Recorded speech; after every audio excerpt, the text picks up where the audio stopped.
यहाँ हजारों पार्टियां बनी हुई हैं और जनता नोटिस लेगी तब ना। भाई आरजेडी को जो करना है करे। सबको पता है कौन किसका बी टीम बन करके घूम रहा है, काम कर रहा है।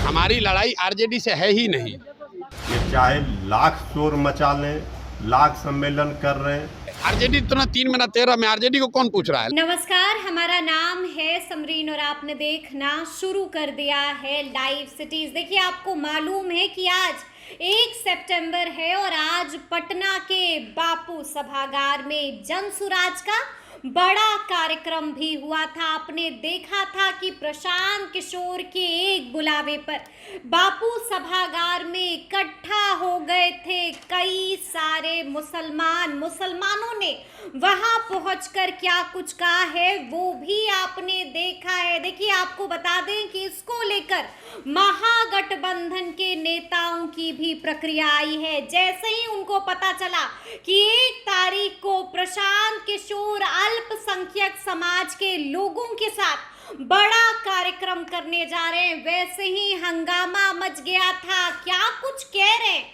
महागठबंधन के ये 2 नेता, सबसे पहले आप इनको सुनिए। क्योंकि लोकतंत्र में सबको अधिकार है, वो पार्टियां बनाएं, जनता के बीच में जाएं, सम्मेलन करें। और ये बिहार तो राजनीतिक रूप से जागरूक राज्य माना जाता है। यहाँ हजारों पार्टियां बनी हुई हैं और जनता नोटिस लेगी तब ना। सबको पता है कौन किसका बी टीम बन करके घूम रहा है, काम कर रहा है।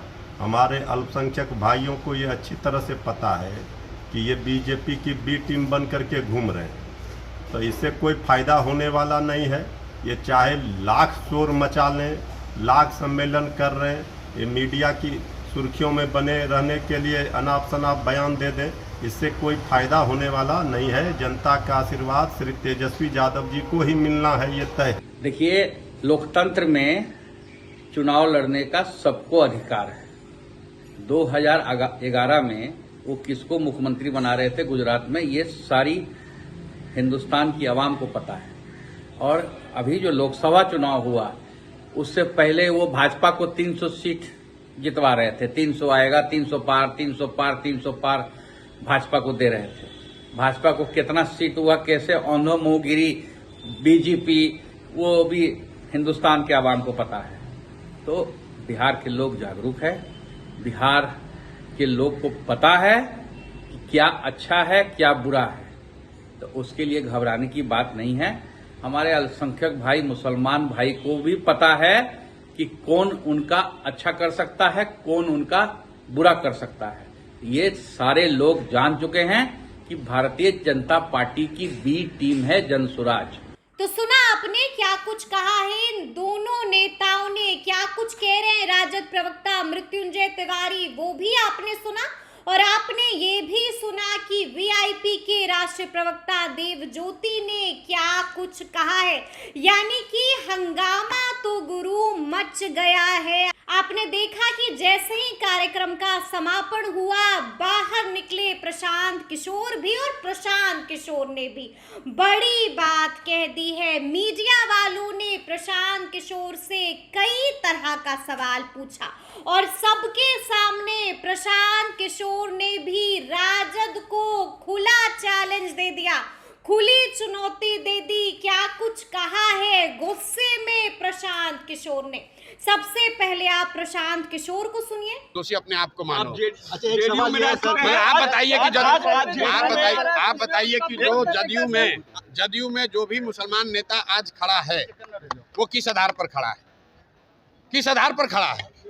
भाई, अगर आरजेडी ने किसी एक आदमी को एमएलसी बना दिया, वो तो एक मुसलमान एमएलसी बनाना, उससे क्या हुआ, समाज का उससे क्या फायदा है।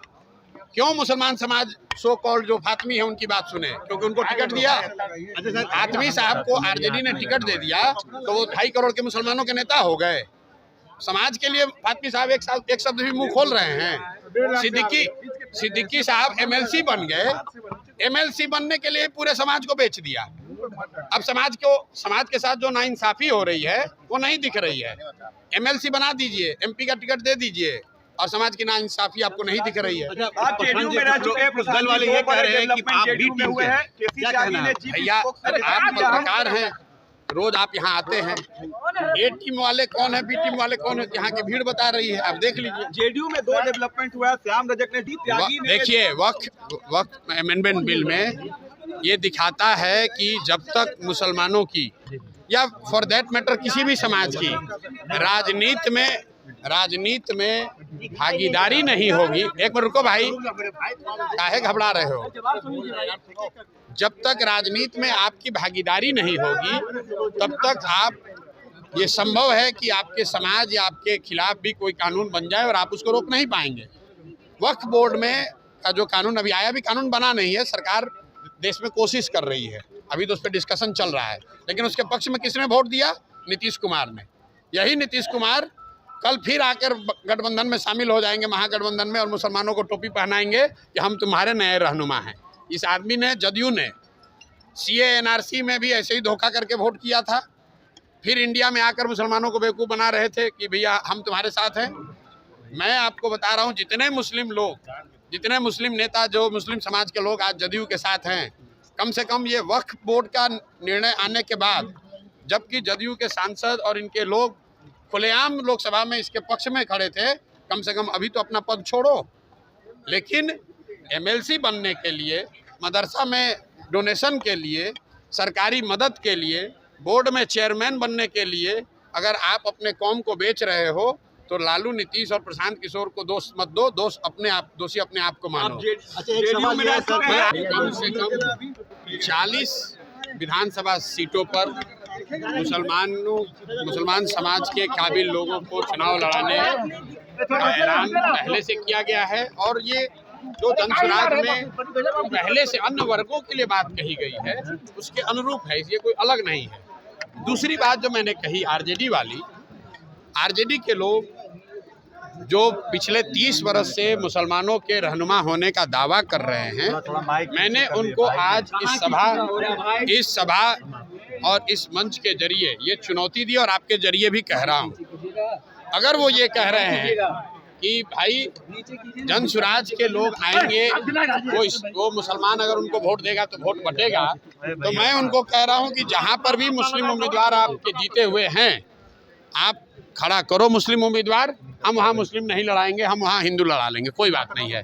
तुम पहले मुसलमानों का जिनका वोट लेते रहे हो 30 वर्ष से, उसका हक मारी बंद करो, और हिम्मत हो तो उनको आबादी के हिसाब से टिकट दे के दिखाओ। वोट तो तुमने लिया है, ये हमने उनको चुनौती दी है।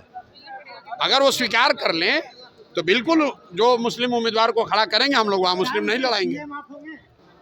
अरे भैया, दल बना नहीं और आप CM कौन होगा? अगले साल 2025 में जनसुराज का मुख्यमंत्री बनेगा, जनसुराज की सरकार बनेगी, उसमें इफ बट किंतु परंतु मत रखिए। बाकी कौन बनेगा, देश राज्य की जनता होशियार है, वो चुनकर अपने आप बता देगी। आज RJD प्रोटेस्ट पे बैठी हुई है सेंसस को लेकर, और भाई RJD को जो करना है करे, हमारी लड़ाई RJD से है ही नहीं। जनसुराज की लड़ाई सीधे NDA से है। लोकसभा के चुनाव के नतीजों को अगर आप देखिएगा तो 176 सीट पर तो NDA आगे है, RJD तो ना 3 में ना 13 में। RJD को कौन पूछ रहा है? लड़ाई हम में और NDA में है। RJD चाहे धरने पर बैठे या चाहे जाकर अनशन पर बैठ जाए। तो सुना आपने कि क्या कुछ कह रहे हैं ये महागठबंधन के नेता, क्या कुछ कहा है प्रशांत किशोर ने, और आपने देखा है कि प्रशांत किशोर ने राजद को खुला चैलेंज दे दिया है, जिक्र नीतीश कुमार का भी हुआ है। तो फिर ये पूरी वीडियो आपको कैसी लगी है, कमेंट करके हमें ज़रूर बताइएगा। तो ऐसे तमाम अपडेट्स के लिए ऐसे ही हमारे साथ बने रहिएगा और देखते रहिएगा लाइव सिटीज़। बहुत शुक्रिया।